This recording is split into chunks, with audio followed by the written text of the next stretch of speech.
so we offer to every nation of the world the handclasp of the good neighbor.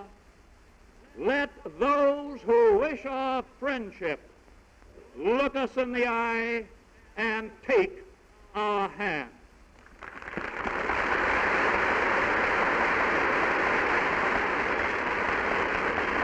It's clear that our present policy and the measures passed by the Congress would, in the event of a war on some other continent, reduce war profits, which would otherwise accrue to American citizens.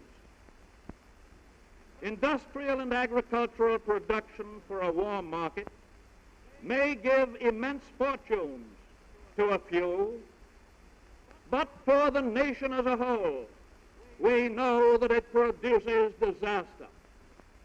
It was the prospect of war profits that made our farmers in the West plow up prairie land that ought never to have been plowed, but should have been left for grazing cattle. And today we're reaping the harvest of those war profits in the dust storms that have devastated those war-plowed fields.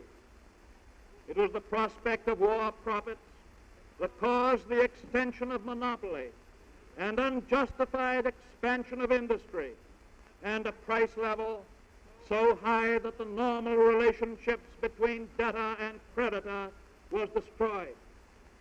Nevertheless, if war should break out again in another continent, let us not blink the fact that we would find in this country thousands of Americans who, seeking immediate riches, fool's gold, would attempt to break down or evade our neutrality.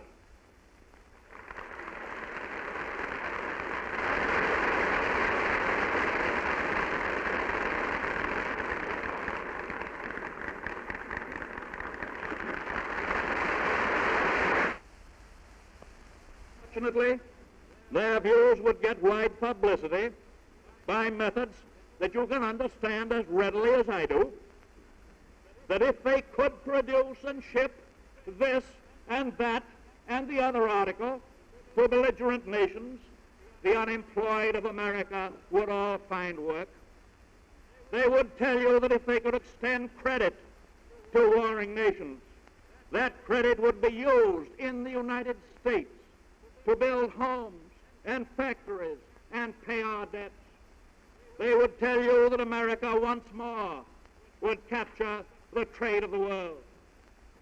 My friends, it would be hard to resist that clamor.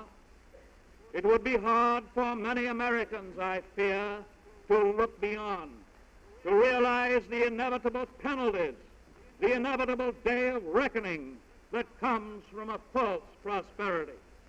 To resist the clamor of that greed, if war should come, would require the unswerving support of all Americans who love peace.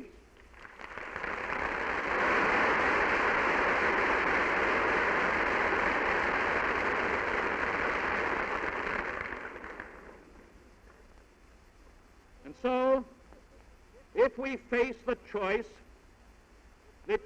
of profits or peace, this nation will answer.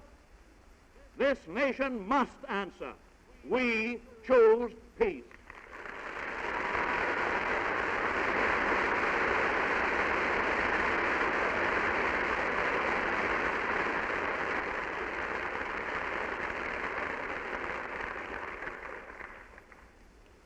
And it is the duty of all of us, each and every one of us, men, women, and children, to encourage such a body of public opinion throughout this nation that the answer will be clear and for all practical purposes unanimous.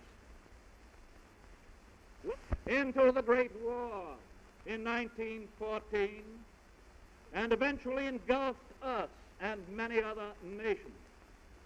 We can keep out of war if those who watch and decide have a sufficiently detailed understanding of international affairs to make certain that the small decisions of each day do not lead toward war, and if at the same time they possess the courage to say no to those who selfishly or unwisely would get us into war.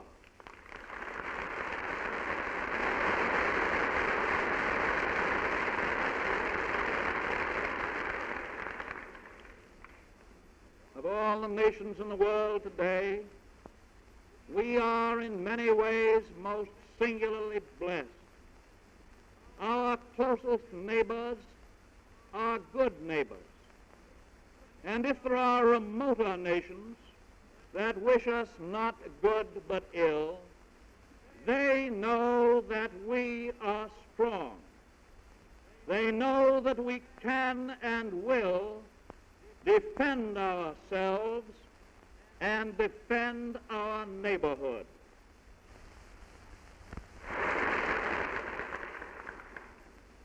They know that we seek to dominate no other nation, that we ask no territorial expansion, that we oppose imperialism, and that we desire reduction in world armaments. We believe in democracy. We believe